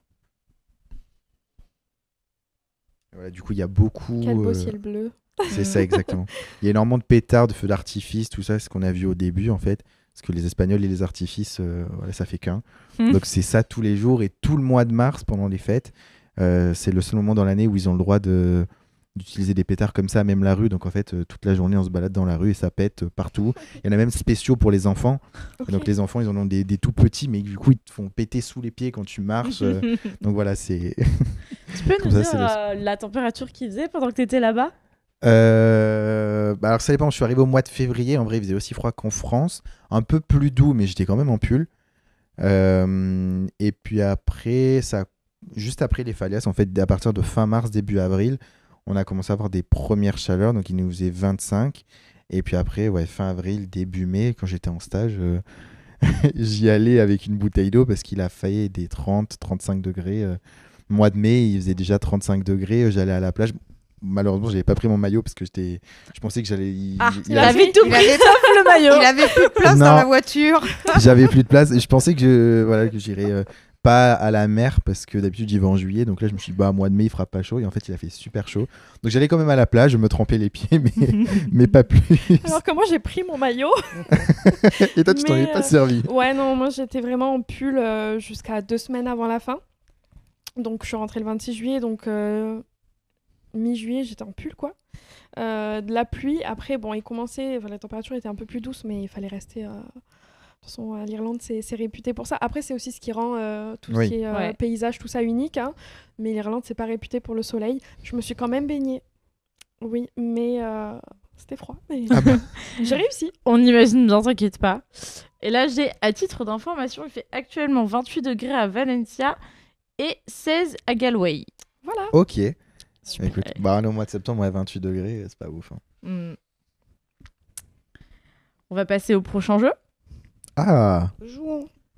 Alors, le jeu, c'est le plus ou moins. On va vous montrer des villes d'Europe. ok. Et il va falloir trouver dans laquelle il y a le plus d'habitants. Ok. Ok. Ah ouais. Eh ben, J'ai écoutez. appris des choses. Ah, alors Lyon J'ai un doute. ou Valence. Ah, ils ont mis Valence en français. Il faut taper Lucas. Non, sinon ça peut être Valence dans la Drôme. Bah oui. Lyon ou Valencia, du coup. Laquelle a le plus d'habitants? Ah, moi, je dirais Lyon. Je dirais Lyon aussi, parce que Valencia, même si c'est une grande ville, je crois qu'ils sont à 1 million, Valencia. Peut-être un peu moins. Je dirais Lyon. Eh bien, voyons la réponse tout de suite. C'est Et- Valencia? Eh oui. Ah, Tu si. Ah ouais sous-estimes ta ville. Hein. Tu y allais 3 mois. T'as pas compté les habitants. Mais j'ai pas compté les habitants. En fait, mais le truc qu'il y a, c'est que alors, je me trompe peut-être dans les chiffres, mais je crois qu'à Valencia, ils sont. Il n'y a pas le nombre. Non, il n'y a pas le nombre. Mais je crois que la ville en nombre d'habitants pendant les Fallas, qui sont une grosse fête en Espagne, c'est comme si nous c'était l'équivalent des fêtes de Bayonne en fait. Voilà. Elle double ou triple, elle passe je crois de 1 million à 5 millions d'habitants quoi. Ok. Ah, donc maintenant entre Valencia et Turin. Ouais. Là pour le coup je garderai Valencia. Moi aussi, j'irais plus Valencia. Moi, je dis plus rien. Ça suffit. Ah non, Ok, c'est bon. Turin. Eh oui. Voilà. Ah, tu vois, ils sont 791 000 à Valencia. Ok. Ah, ils sont proches du million. Mm. Turin ou Bruges? Bruges, c'est un. Ah, ouais. c'est Moi, je dirais plus à Turin, du coup. Belgique. Je voulais y aller en plus. Ça a l'air magnifique, Bruges. Je vais partir du principe qu'à chaque fois, il met la bonne réponse à droite, donc je vais dire Bruges. Ouais, moi, je dis Turin. Parce que je connais celui qui a fait le jeu. Et grâce Ah à ouais, ça, c'est Patricia ça. a eu la Bravo. bonne réponse. Et que je sais qu'il peut être trompeur là-dessus, tu Mais vois. ouais. Mais comme je suis fait avoir 2 fois, je me suis dit, on sait jamais. Bruges ou Chambord? Ah, Chambord? Ah bah Bruges, du coup. Attends. Le... Ah oui, mais le Loir-et-Cher, il a mis ça parce que Lucas, qui a fait le jeu, est du Loir-et-Cher. Bah oui. Mais évidemment, Et puis c'est Bruges. Le Loir-et-Cher, c'est un peu paumé, quoi. Sauf s'il compte tous les gens qui travaillent dans le château, mais je pense Oui, pas. voilà. Donc, Alors, sur Bruges. Bruges. Bah oui, du coup, Bruges à oui, 100%. c'est totalement. S'il y a Bruges. plus de monde à Chambord, par contre. Non, c'est totalement. Ah, voilà, Bruges. merci. Mais il y a tous les châteaux de la Loire quand même qui attirent du monde. Faut pas Oui. croire que c'est Oui. pas dépeuplé. Ah oui, hein, oui, comme oui, truc. oui. Ah C'est oui, non, touristique, hein. touristique, ouais. C'est magnifique. Hein. Pour ceux qui sont pas allés, faites-le. Hein, c'est chouette. Hein. Ah, Chambord ou Charleval. Charleval qui est un petit Alors, village à Charleval, côté j'ai d'ici. eu l'occasion d'y aller. J'ai compté les habitants. Je pense que Chambord Chambord il y en a gagne. plus, ouais. Oui. Eh ben non, Mais c'est non. Charleval. Eh oui. Mais non. Bah, dans le Ah oui, demi-village, dans Chambord. Ah ben dans oui. le demi-village Ouais. de Enzo, Ouais, il ouais. y a plus de gens qu'à. Ah ouais. Oh là là. Ah oui, Chambord. Chambord, il y a vraiment personne, quoi. Sancy, c'est très connu pour le château, mais sinon, il y a personne, quoi. Ouais. Ouais. Charleval ou Berlin? Ah, bon, bah là, je pense Bah, que la question, elle est vite répondue. Hein. Ouais, ouais. Quand même. Il a quand même réussi à trouver une photo de Charleval. Ça, c'est beau. Et dis-toi que ça ne vient même Ah ouais, pas Berlin. de Enzo. C'est Lucas qui a eu l'idée. Ouais, là, moi, je dirais Paris, Berlin. ils sont intramuros, ils sont 1 million et quelques. Ils sont 6 millions. Ouais. Ouais, Berlin. Ils sont combien, Berlin? 3 millions. 3,6 millions d'habitants. Ah ouais, ils sont énormes. Ah oui. C'est énorme, ils sont énormément. Bah, c'est grand, hein. Ouais, Paris intramuros, c'est limité, donc en fait... Paris ou Londres? Ah bah Londres, je pense. Ouais, Londres. Totalement. Hmm. Londres, c'est immense. Londres ou Rome? Rome. Ouais, moi, je garde... Tu gardes Londres? Je pense que je garde Londres. Ouais, vas-y. Battle. Entre Patrice et moi. Ah, Eh, tu ça- vois? Tu as gagné. Tu es Mais fort. c'est parce que autour de Rome, il n'y a pas des, Eh, oh, oui, des ouais. montagnes, je crois. Les monts, en fait. J'avais étudié ça en latin quand ils ont construit la ville. Je crois c'est entouré de collines ou Ah de oui. petites montagnes. Ouais. Il me Donc semble. ça une peut pas grande ville. s'étendre. Il y a combien d'habitants là? Il n'y a pas. Mais du coup, il y a 8,9 millions d'habitants à Du coup, Londres. tu nous poses une c'est question, énorme. mais tu fais pas de la pédagogie là. Il y en a 8 fois plus qu'à Paris. Mm. 8 fois plus qu'à Paris. C'est énorme. Ouais. À Rome ou Athènes? Ça. C'est la dernière en plus, hein. En Alors Athènes, c'est. termes d'habitants. Oh, je peux voir pétard. Je dirais Athènes. Moi, je dis Athènes aussi. Mais sans. Parce que c'est très étendu, mais je suis pas persuadée qu'il y ait beaucoup d'habitants. Vas-y, Athènes. Et toi? Voilà. C'est Rome. C'est Rome. Ouais, du coup, là, t'as le. Ils sont 2 millions. Ah à ouais, Rome. mais ils sont 2,8 millions. Ouais, 2,8 millions. C'est génial ces jeux là. On pourrait y passer des heures, c'est ça le truc. 2,8 millions, ok. Et Athènes, on n'a pas le chiffre du coup. Bah non, parce que Et non. le créateur du jeu ne s'est pas cassé la tête à mettre le nombre d'habitants dans les villes qui ne sont pas sélectionnées. 800 000 habitants à Athènes. Et Athènes, c'est pas si peuplé que ça, c'est surtout le tourisme en fait qui Ouais, fait la qu'il y a du capitale doit monde. être super chère, surtout pour la Grèce. Ouais. Je pense que les gens sont plus. Après, c'est pas Santorin non plus. Hein. Non. Santorin, C'est encore autre chose. c'est un autre délire, ouais, je pense. Ouais. D'accord, pourquoi Ah, alors vous voulez que je vous parle Vas-y.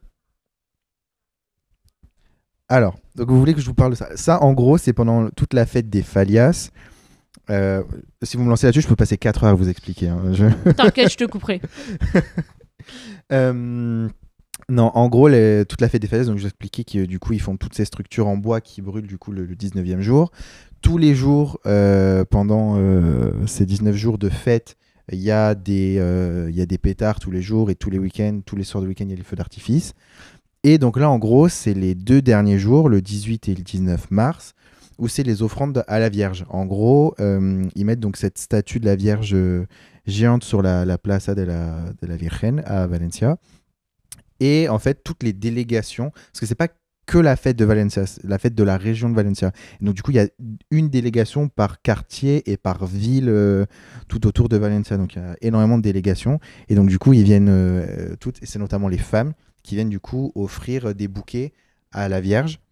Donc il y a des gros bouquets de fleurs. Et il y a ces fameuses roses qu'on a vues, donc des roses rouges et des roses blanches.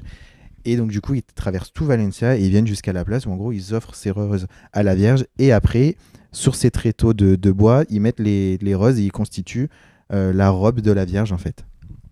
C'est super intéressant. C'est magnifique. Et donc en fait, le dernier jour, quand toutes les processions sont finies, donc le 19, juste après le feu d'artifice du 18 au soir, donc le dernier jour, on peut aller la voir et du coup, la robe est complètement constituée, c'est que des roses. Ce sont que des roses. Et après, la construction, elle est brûlée?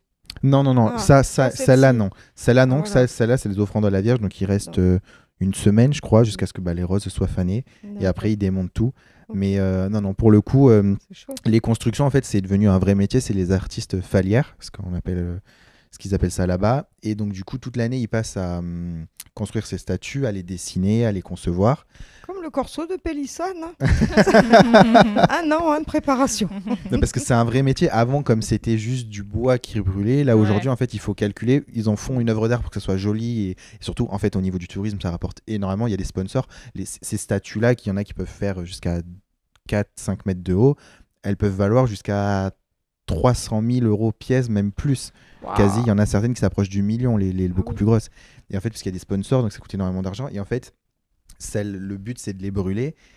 Donc, mais du coup, il faut étudier pour pas qu'elles tombent. Donc, en fait, tout est étudié pour qu'en fait, le feu passe par l'intérieur comme une forme de cheminée, qu'elle s'effondre sur elle-même et pas qu'elle tombe sur les gens à côté. Enfin, c'est tout un art. Il faut utiliser des matériaux qui soient pas polluants. Enfin, c'est vraiment, il y a un musée à Valencia là, qui le montre. Et en fait, chaque année, donc tout le mois de mars à Valencia, il les installe à partir du 7 ou du 10, quelque chose comme ça, et elle reste 2 semaines dans la ville, et en fait, il y en a une par quartier. Donc on peut se balader dans la ville, et en fait, il y a ces statues partout, dans toute la ville. Il y en a des plus petites, qu'ils appellent les Falias Infantiles, donc c'est celles entre guillemets des enfants, et après, il y a les grandes, et donc le 19, le dernier jour, ils les brûlent. Donc à 20h, c'est les petites, ils brûlent toutes les petites dans la ville, et puis après, à partir de 22h, c'est toutes les grosses statues dans la ville, et puis ça peut durer jusqu'à 3-4 heures du matin, parce que les pompiers, ils passent un par un Ah bah oui, dans voilà, toute ce que la j'allais ville. dire au niveau ça. sécurité, il doit y avoir un max. Ah ouais, au niveau sécurité, Et c'est un super événement. pour le coup, hein. l'Espagne, c'est clair. ils ont l'habitude de ça, ça fait des années, notamment le 18 au soir, donc la veille, il y a le grand feu d'artifice qui est tiré depuis la Cité des Sciences de Valencia, et du coup, les gens, pour admirer le feu d'artifice, se mettent dans la rue. Donc en fait, le problème, c'est que tout le monde vient là, et donc quand il y a 2-3 millions de personnes qui viennent voir le feu d'artifice, ça fait une marée humaine. En fait, donc la police là-bas, ils ont l'habitude, ils sont en moto, en voiture, ils utilisent même les drones. C'est ultra bien géré pour le coup.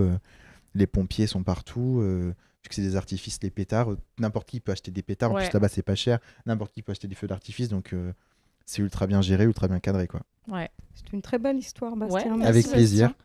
Du coup, Bastien, toi, tu as vu beaucoup de processions en Espagne. Toi, Alexandra, est-ce que tu as pu voir Alors, des moi, trucs je suis arrivée culturels de après l'Irlande? la Saint-Patrick.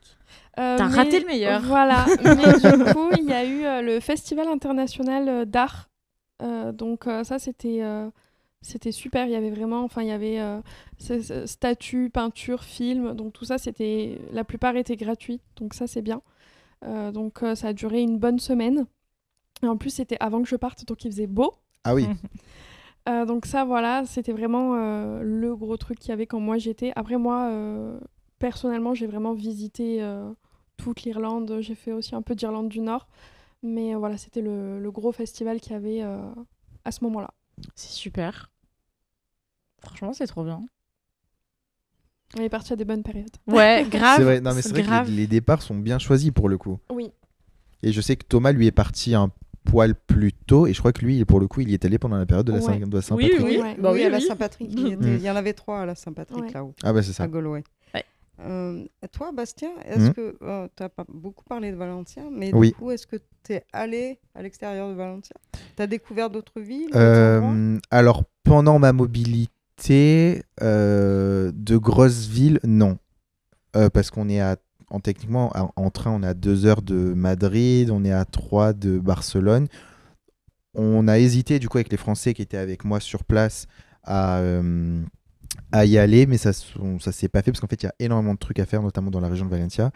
Donc, Valencia, déjà, il y a énormément de trucs. On a eu les Falias. Oui, tu avais assez à faire. Il y avait là où tu énormément à étais. faire. Puis D'accord. la ville a énormément d'histoire parce que c'est une ville qui était construite par les Romains à l'époque, pendant la conquête de la Méditerranée. Donc, toute cette côte, toute la région à partir de Sagunto, Valencia, toute cette région est hyper belle à voir. Et puis en vrai, on a hésité, mais on n'a pas eu le temps de le faire non plus, mais pas très très loin. Il y a Alicante, un petit peu, et entre Alicante et Valencia, toute la côte, ça ressemble un peu au Calanque de Marseille. D'accord. Donc Valencia, c'est vraiment très plage, ça ressemble énormément à la Camargue. Donc c'est vraiment, il y a moins de relief sur le bord, et c'est vraiment des plages de sable blanc. Vers Alicante, c'est beaucoup plus des criques comme les Calanques. Donc non, pour le coup, la région est très très riche. Il y a énormément, on a fait des grottes notamment où il y a de l'eau à l'intérieur en fait que tu visites en barque avec des jeux de lumière, tout ça. Enfin, il y a énormément de choses à faire tout autour de la région de Valencia. Dans Valencia, il y a un zoo, donc le bioparc, et il y a l'Oceanográfico qui est du coup un aquarium.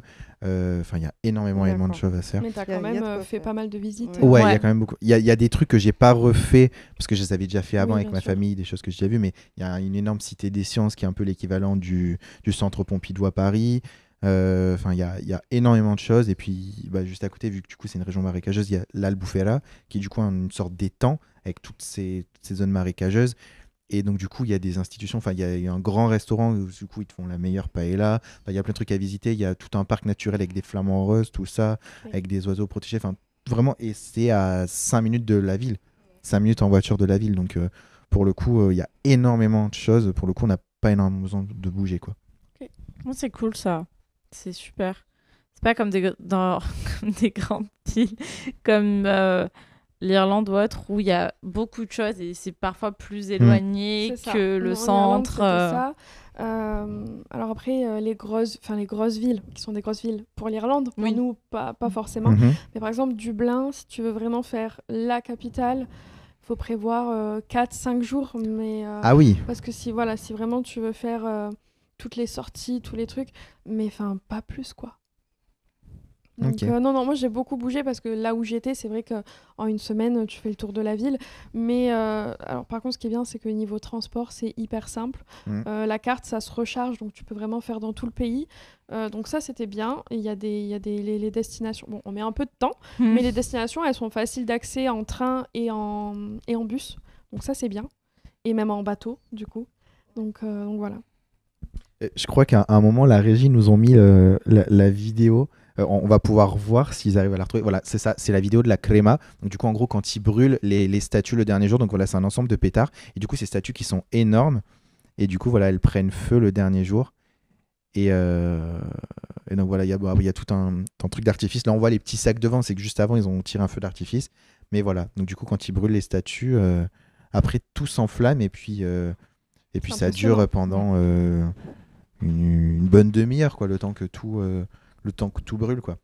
Mais en fait, Et c'est ils ça ont dans mis des toute la pétards et ville. des feux d'artifice dans les structures parce que C'est tu ça, vois en fait. que une fois que le feu il s'est allumé, C'est ça. il y a des... Ouais, Il y c'est a ça, des c'est ça. Voilà, et là, trucs, le qui feu est jaillissent. parti. Et bon, évidemment, il y a plein de normes, hein, parce qu'à un moment, ils construisaient les statues donc en bois à l'intérieur. Pour faire les sculptures autour, ils mettaient du polystyrène. En fait, ils se sont rendus compte que la fumée qui dégageait était ultra toxique. Ouais. Donc là, aujourd'hui, ils utilisent des matériaux beaucoup plus durables, on va dire. Mais Ouais, parce que c'est ce que j'allais dire, si t'habites juste derrière, ça doit pas être. ouais. Non, pour le coup, ils font vraiment gaffe. Après, les statues sont placées. Bon, là, c'est sur l'angle d'une rue, donc il y a de la place. On peut pas s'approcher à moins de là, il doit y avoir quoi, 5-6 mètres peut-être, quelque chose comme ça. Ok. Enfin, c'est vraiment fait pour. Ils ont l'habitude, ça fait des années, même des siècles qu'ils font ça. Et c'est notamment un truc où les Valencians sont énormément attachés. Parce que ces statues-là qu'ils construisent, autant certains vont en faire des œuvres d'art, vont mettre des choses qui les passionnent et vont représenter des personnes connues d'Espagne, des écrivains, ou alors certains s'en servent aussi pour faire des caricatures. Ok. Et donc en fait, c'est un truc qu'ils ont énormément, enfin c'est un truc pour lequel ils sont énormément attachés, les Valencians, c'est que pendant la dictature de Franco, c'était le seul moment de l'année où vous avez le droit de critiquer le pouvoir sous forme de caricature. Et donc en fait, ils ont gardé ça et c'est vraiment une institution. On peut se lâcher. Ouais, ça a dû C'est aller. ça. En plus, tout est marqué en valencien, toutes les caricatures sont en valencien, donc pour le coup, voilà, c'est quand il y a des grands. Là, je sais que cette année, il n'y avait pas énormément de caricatures, il y avait beaucoup de statues d'art, mais je sais qu'il y a des moments quand il y a eu la crise en 2008 en Espagne, ils ont énormément critiqué le pouvoir. Quand il y a des événements un Petit peu moment de controversés, liberté, c'est ça. d'expression. ils critiquent et c'est fait pour. Avant qu'on passe à votre retour. Mhm. On a une question pour Patricia, c'est est-ce que toi, tu as pu visiter un peu la Pologne? Alors, moi, j'y suis allée en tant que conseillère de mission locale avec d'autres conseillers d'autres missions locales en France. Et on avait 3 de la Réunion, hein, Hmm. hors métropole, donc. Et alors, visiter, nous, on était dans une ville, on est resté dans notre ville. Et si, il y en a qui sont quand même allés visiter à Auschwitz, mais moi, j'y tenais pas particulièrement. Mm. Mais enfin, bon, on avait cette possibilité-là. On a surtout rencontré l'équivalent d'une mission locale ou de Pôle emploi. C'est un mix des deux. On serait plus sur une mission locale parce que l'objectif emploi, formation, puis tout le volet social. Donc là, on a été reçus, mais alors super bien. Ils nous ont tout expliqué, le fonctionnement, effectivement, pour tous les publics qui recevaient. Et après, on a vu 3 associations de réfugiés. Donc, réfugiés ukrainiens, géorgiens, biélorusses. Donc là, tout était en anglais. C'était très, très intéressant, ce moment-là. J'ai passé une semaine, déjà, je ne connaissais pas la Pologne, donc ça m'a beaucoup plu. Ce qu'on a visité, c'est dans la ville, donc on a fait une petite balade en bateau quand même sur le fleuve qui traverse la ville. Et puis, moi, j'ai été enchantée par l'architecture. Et puis, on voit le passage aussi d'influence justement à l'architecture. Ça peut ressembler sur certaines choses à Saint-Pétersbourg ou aux Pays-Baltes, des choses ou à l'Autriche. Enfin, c'est très, très vivant, très mixte et très accueillant. Très accueillant. Ouais. Super. Mhm. Alors, il y a une autre question pour toi, Patricia. C'est est-ce qu'il y a des petites modes de destination?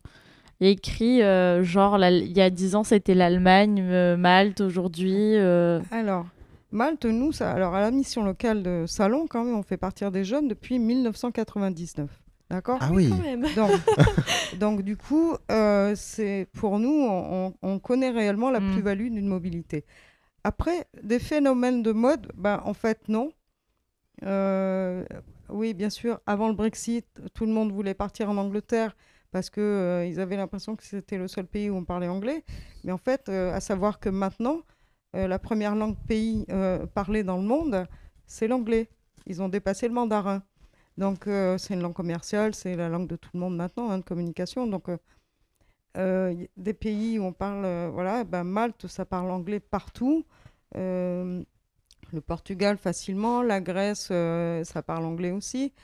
Bon, l'Irlande, l'Espagne, ils parlent anglais aussi. Hein. Donc, il y a beaucoup de destinations. Tous les pays baltes aussi, la Lituanie, tout ça. La Pologne, alors, oui, ça parle bien anglais. Oui. Donc, il n'y a pas de phénomène de mode, en fait. C'est juste les partenaires qu'on a pour faire partir qui vont choisir des destinations. Et du coup, alors il y a des pays qui sont moins chers. C'est souvent ce qui donne une destination, c'est surtout est-ce que c'est faisable avec la bourse Erasmus. Ok. Voilà. En gros, c'est ça. C'est juste un problème financier. Ok. Bon, l'autre question, je la lirai après quand je te poserai des questions à toi, du coup. Et pour l'instant, on va en venir sur comment s'est passé votre retour dans le pays.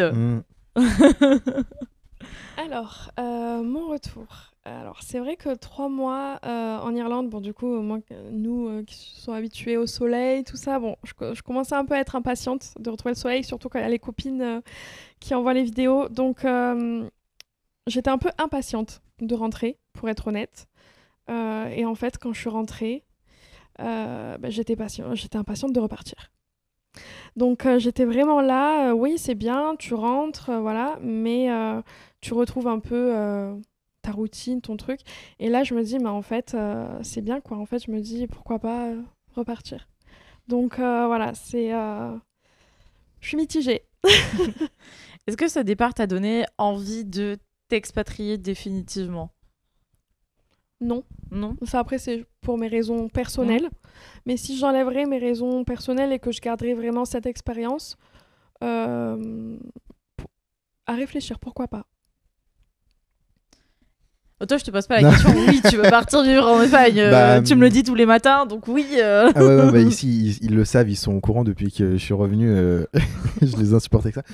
Bon, moi, pour le coup, le retour, c'était plus compliqué. Ouais. Parce que j'avais de la famille là-bas, je connaissais déjà la région. Mais partir en vacances avec sa famille Bien sûr, c'est différent. pendant un été, et là, partir... donc 3 mois de stage, mais moi je suis resté 2 semaines de plus et je suis arrivé quelques jours avant, donc presque 4 mois, je suis resté quasiment 4 mois. C'est autre chose. Surtout qu'il commençait à faire beau, il faisait chaud. Donc mes potes d'Erasmus, les Français qui étaient avec moi, ils sont rentrés du coup 2 semaines avant moi. Et on s'est gardé sur les réseaux sociaux, on parlait, et eux m'ont dit on est rentré, il faisait pas beau, il faisait froid. Tout était cher en France, tu vas voir, tu t'habitues au prix espagnol, mais tu vas rentrer, c'est quasi 3 € de plus sur un paquet de pâtes. Enfin, j'exagère, mais c'était des trucs comme ça. Donc du coup, j'avais déjà un peu cette appréhension de... Bon, déjà, j'ai pas envie de rentrer, mais en plus, il va faire froid, l'Espagne, c'est trop bien, c'est pas cher et tout. Et bon, il a fallu rentrer. Parce qu'il a fallu rentrer. Et, Oui. Et comme je suis rentré en voiture, en plus, j'ai eu j'ai la vie qui m'a mis un petit coup au derrière parce que à partir du moment donc j'étais trop bien en Espagne, à partir du moment où j'ai passé la frontière, il s'est mis à pleuvoir. Donc là je me suis dit bon, la vie me donne des signes. Fais demi-tour. Fais demi-tour vraiment. D'ailleurs j'y repars ce soir en Étonnant. Espagne, c'est vrai. Et non et ils le savent depuis que je suis revenu, j'ai que ça à la bouche pour le coup. J'ai envie d'y retourner et en me renseignant au consulat ici de Marseille pour savoir, parce que je voulais m'expatrier moi pour le coup pour aller travailler là-bas. Ouais, je sais. Et j'ai découvert que j'étais éligible à la binationalité franco-espagnole, notamment par ma grand-mère. Donc du coup je suis en train de faire les papiers, donc d'ici quelques mois j'espère avoir la Moi, du coup, j'ai binationalité. une question, c'est est-ce que tu avais déjà envie avant de partir, ou ça a confirmé peut-être un projet, ou d'un coup tu t'es dit non mais en fait je suis fait pour là-bas quoi. En fait je sais que ça a toujours été un pays qui m'attirait, que j'adorais, je partais quasi tous les étés là-bas et j'avais pas forcément envie de partir vraiment là-bas, c'était un peu genre comme on pourrait dire le rêve américain pour certains Français en disant mais voilà c'est loin, c'est si jamais ça se fait, c'est cool, mais c'est pas mon rêve de demain, c'est pas un truc comme ça. Donc pour le coup, ça a vraiment accéléré. J'ai même peut-être créé quelque chose, parce que c'était pas du tout quelque chose que j'avais en tête, enfin, ou du moins, j'y ai pas réfléchi aussitôt. Et là, je sais que vraiment, si ça se fait, ça va se faire très prochainement, quoi. Ouais. Dans moins d'1 an. Après, t'étais déjà parti sur Paris, donc partir, ça te gênait pas. Non. Et puis quand t'es revenu, t'as dit c'est bon, c'est au revoir, ciao, la France, je vais en Espagne. C'est vrai, en plus, je suis arrivé, on était en plein dans l'inflation, il y avait les JO qui allaient commencer, donc c'était un peu le bordel. C'est vrai, t'es revenu au milieu des législatives. On est arrivé en pleine élection. Je suis revenu la veille du premier tour des européennes. Donc on était en pleine campagne, en plein truc, c'était le bordel dans le pays. Donc je suis arrivé un peu, j'étais trop bien à la plage dans mon petit monde et je suis arrivé un peu en France. Il pleuvait, il faisait froid, tu vois, il faisait froid, tout est relatif. Dans la réalité. C'est ça. C'est un peu le retour à la réalité qui a été un peu une claque. Donc là je me suis dit bon, j'étais bien là-bas, qu'est-ce qu'on fait quoi? Ouais. Petite question.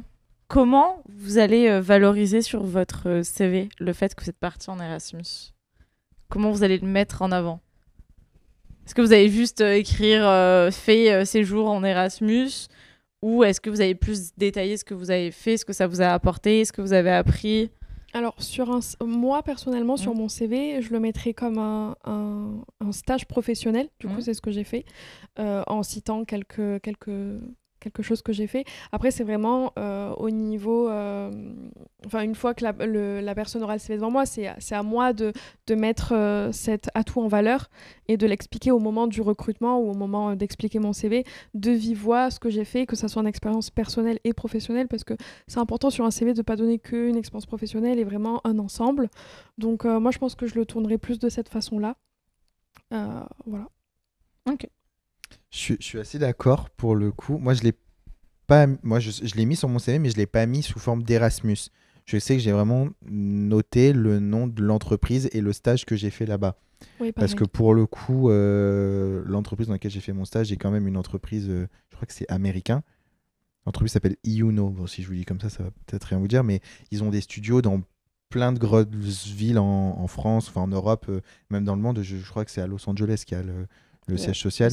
Donc c'est quand même une société de production de doublage qui est quand même reconnue, notamment avec les compétences que j'ai apprises, le milieu dans lequel je suis et tout.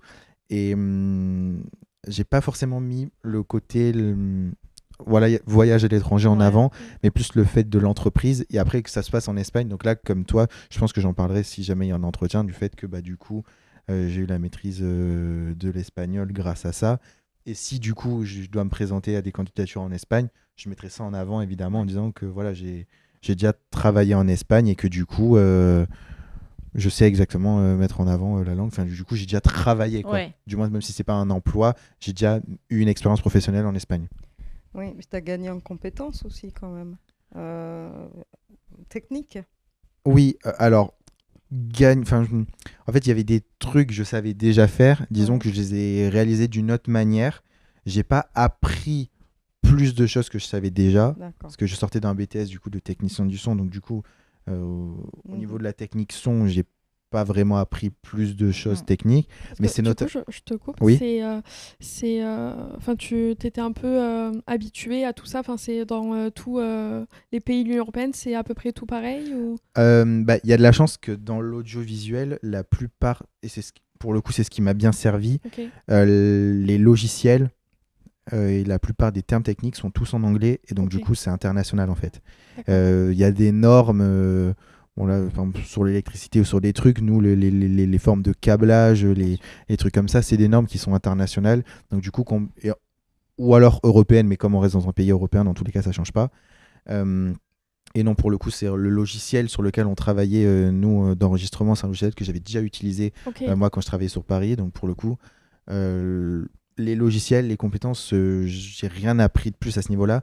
Mais c'est plus la manière de travailler. Du coup, j'avais jamais travaillé dans le doublage. J'ai fait de l'enregistrement de voix, mais pas de la même manière.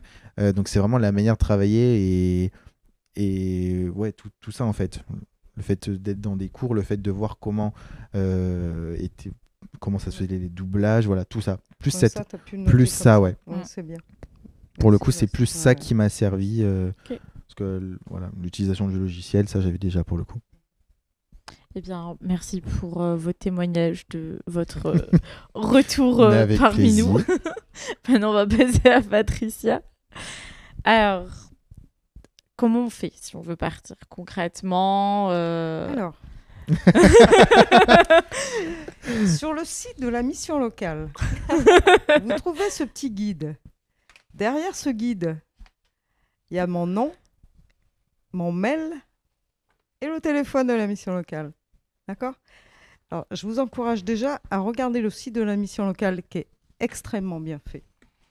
Et ensuite, allez voir un peu tout ce qui se passe à la mission locale.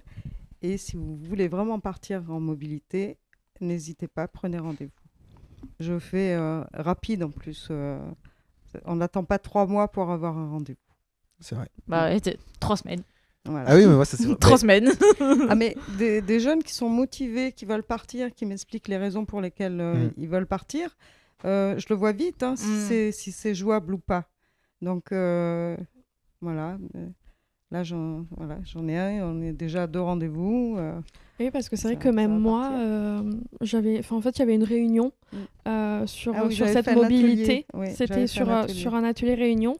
Et ça me tentait, mais je savais pas trop dans quoi je m'embarquais.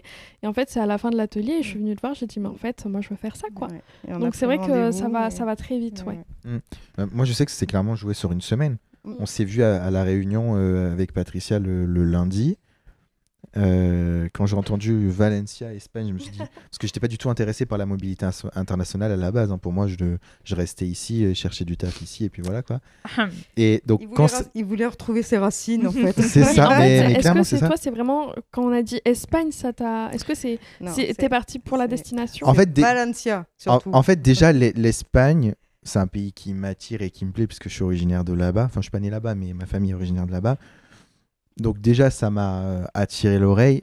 Mais quand j'ai entendu Valencia, je me suis dit, bon, bah là, je connais des gens, je connais la ville et tout, donc ça m'a... Un côté rassurant aussi, peut-être, ou attrayant en tout cas pour toi. Plus attrayant, je trouve, que rassurant, parce que pour le coup, la période où j'étais, je sortais d'un burn-out et tout, donc en fait, j'avais comme toi, j'avais juste envie de me retrouver, de partir loin, de me retrouver seul et de faire totalement autre chose.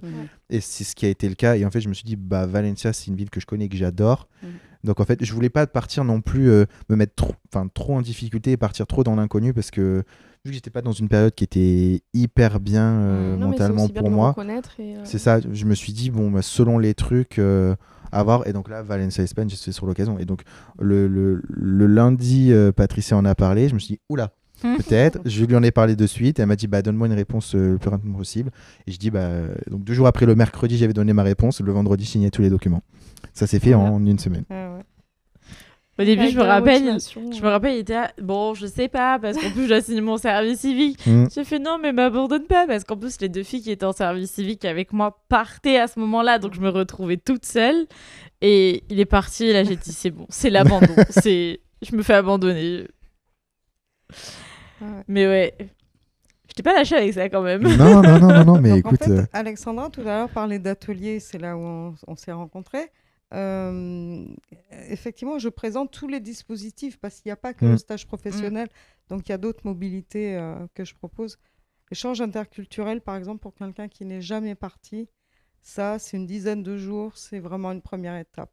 Des fois, il y a besoin pour certains d'une première étape.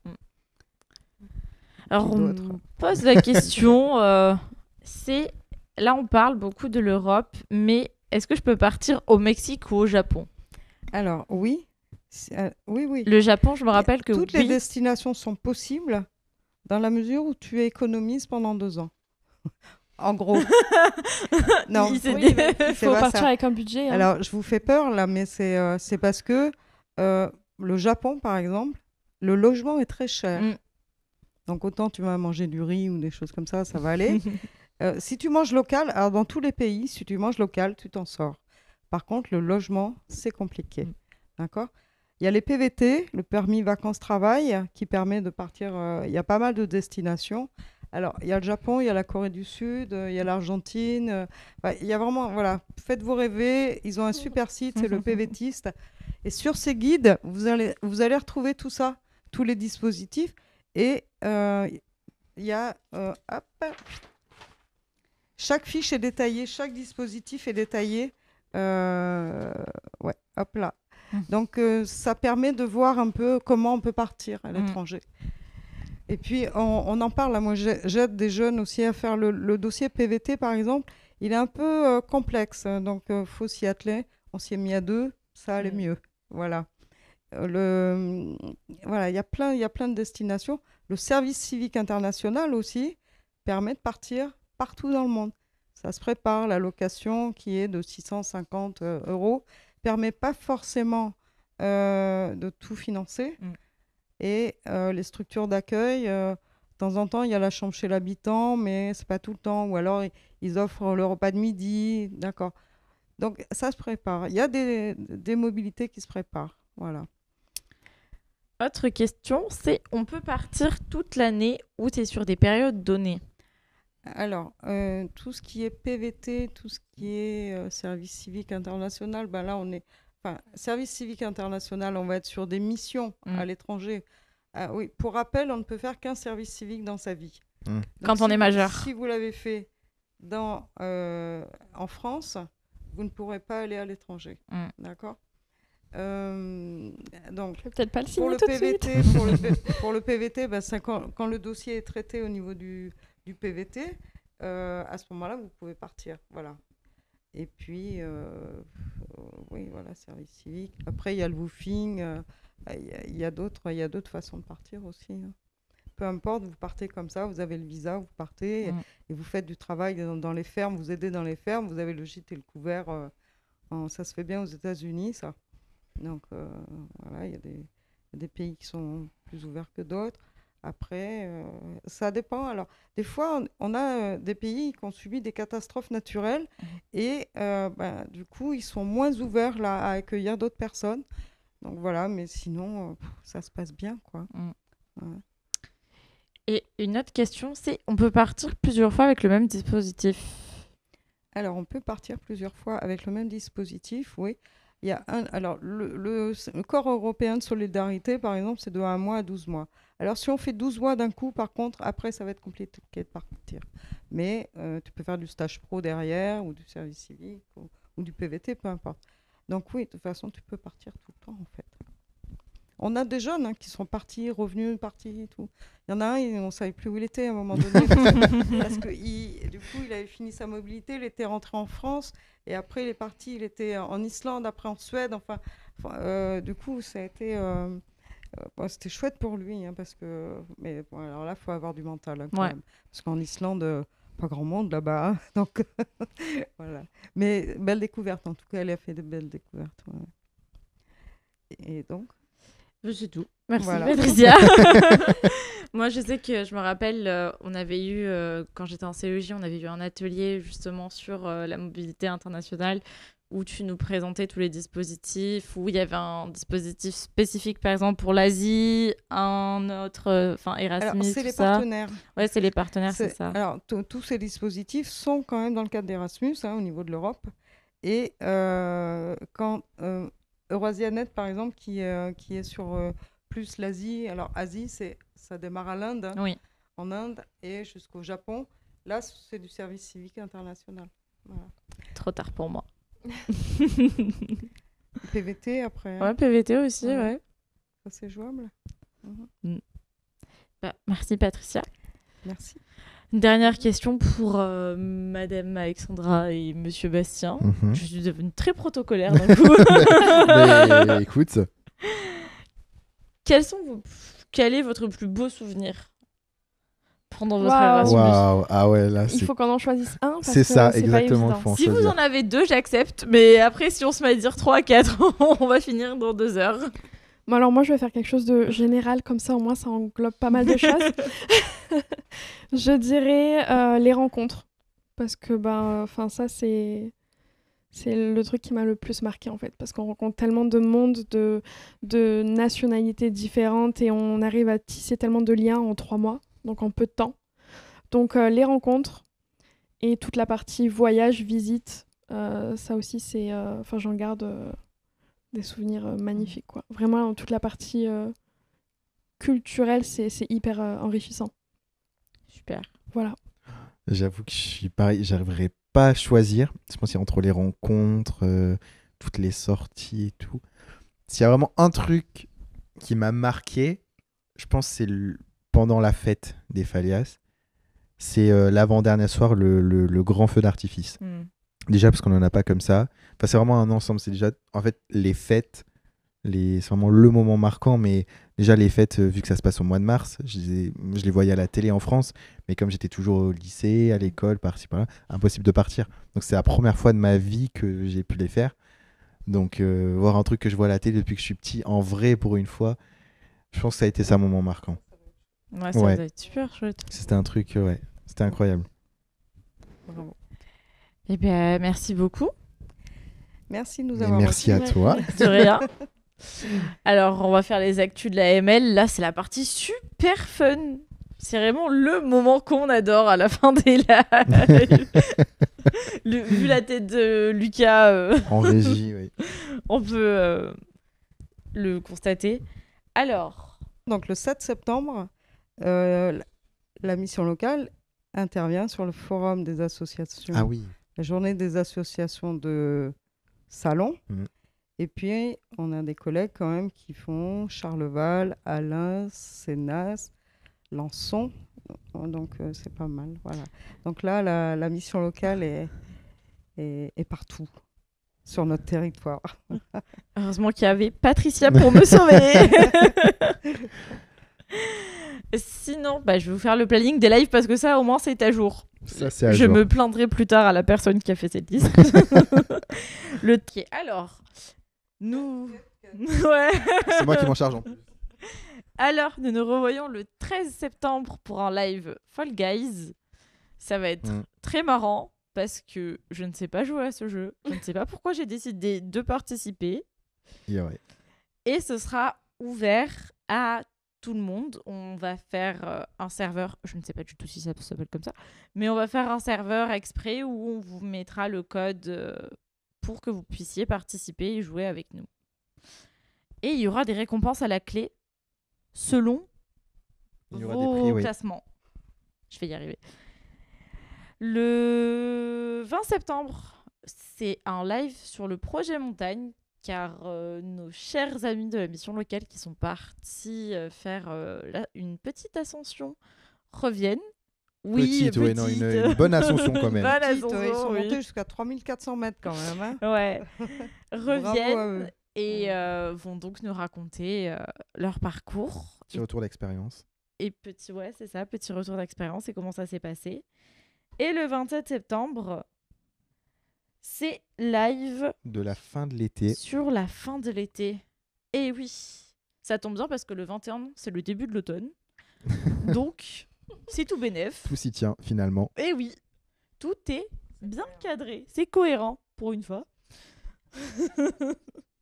Voilà, je vous dis à la semaine prochaine. Et bisous. Bisous.